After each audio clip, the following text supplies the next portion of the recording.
Our devotional thought today comes from Jesus, the hard worker. Have you ever sat down and gone through like the first couple of chapters of the book of Mark, in which there's an 18-hour day period in Jesus' life spelled out in pretty good detail to begin to see what an average day in Jesus' life was all about? Jesus was a hard worker. Now, I want you to see that again in Mark chapter 6, beginning with verse 30. The apostles returned to Jesus from their ministry tour and told him all that they had done and taught. Then Jesus said, "Let's go off by ourselves to a quiet place and rest a while." He said this because there were so many people coming and going that Jesus and his apostles did not even have time to eat. Now, I want you to notice, Jesus never pushed people away. It just was not in his heart to push people away. So he and his disciples, he and the apostles, did not even have time to eat. They were so busy teaching and so busy praying for people. Now, that shows you what kind of a hard worker Jesus is. Now, he looks at them and says, listen, okay, we have to understand we're still human. We need to pull away from this and get a little rest. And the only way to get some rest is to get away from the crowds of people and go off someplace. So he said, let's go off to a quiet place and rest. Now, so they left, verse 32, by a boat for a quiet place where they could be alone. But the people recognized them, verse 33, and saw them leaving. And the people from many towns ran ahead of them along the shore and got there ahead of them. Jesus saw the huge crowd as he stepped from the boat and had compassion on them because they were like sheep without a shepherd. So he began teaching them many things. So bless his heart. They're so busy, they don't even have time to eat. They try to go to another area of the lake, quiet place, and everybody can watch them. I mean, they can watch their boats out there on the Sea of Galilee, and they just ran around the shore ahead of them. And when Jesus got there, the crowds are waiting for him again. But did you notice? He never got angry. He never said, "This is my day off. I want my day off." He never did that. He had compassion on the people, and he continued to teach them. And so, all right, he goes through all of that. And then after he gets to the end of that day, he's taught the people, he's fed the people. And then in verse 47, it said, late that night, the disciples were in their boat in the middle of the lake, and Jesus was alone on land. He'd sent them ahead, and he was going to send the people away. Beginning with verse 53. After they had crossed the lake and landed at Gennesaret, Jesus went walking to them, remember, and they got into the boat with them when the storm ended.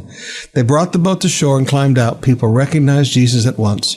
And they ran throughout the whole area, carrying sick people on mats to wherever they heard he was. And everywhere he went, in villages, cities, or countrysides, they brought the sick to the marketplaces, and they begged him to let the sick touch at least the fringe of his robe, and all who touched him were healed. Now, beloved, you look at this. There was never a time Jesus pushed anybody away. Now, I think part of this is the woman with the issue of blood. Her testimony was really doing the work in the Sea of Galilee. And everybody said, well, she got healed when she touched the hem of his garment. We're going to do the same. All of these things went together so that Jesus had no place to rest. And at some point, he's fully God, but he's also fully man. But I'm just amazed at the fact Jesus never said, this is my day off, leave me alone. Jesus never pushed anybody away. Jesus said, I'm tired, leave me alone. Jesus never pushed anybody away. And what a principle of ministry to remember. Now, when you look at that, you also say, but Pastor, he was telling the apostles they need to get some rest. And that's true. He said, let's come away to a quiet place, verse 31, and rest a while. Now, how did Jesus define a quiet place? In verse 32, they left the boat for a quiet place. Now notice, a quiet place. Another translation says, for a remote place, verse 35. Late in the afternoon, his disciples came to him and said, this is a remote place. That's where they had gone, a remote place. The place that you're going to find rest in life is not in the crowds of people. The place you're going to find rest is a quiet place, defined in verse 35 as a remote place.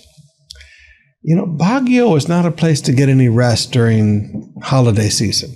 Tagaytay is not a place to get any rest on the weekend. I mean, those places are jammed with people. The Mall of Asia is not a place to get any rest on a holiday season. Maybe on Monday morning, you can walk, it's quiet, nobody's there. When they first open on Monday, one of the reasons I like Mondays as a day off, things are quiet. Beloved, if you need some rest, may I please encourage you in this thought, go to a remote place. If you need rest for your souls, go to a quiet, remote place and get some rest. But now I've taught you all of that, but there's one more thing you have to see here. Jesus gave up his rest, but he would not give up his prayer time. If you look at verses 45 and 46, immediately after this, Jesus insisted that his disciples get back into the boat and head back across the lake to Bethsaida while he sent the people home. After telling everyone goodbye, he went up into the hills by himself to pray. Jesus gave up rest time, but at night, when everybody else was going home, he went up to the mountain to be alone. The greatest recharging I know is to go spend some time in prayer. Find a place alone and pray.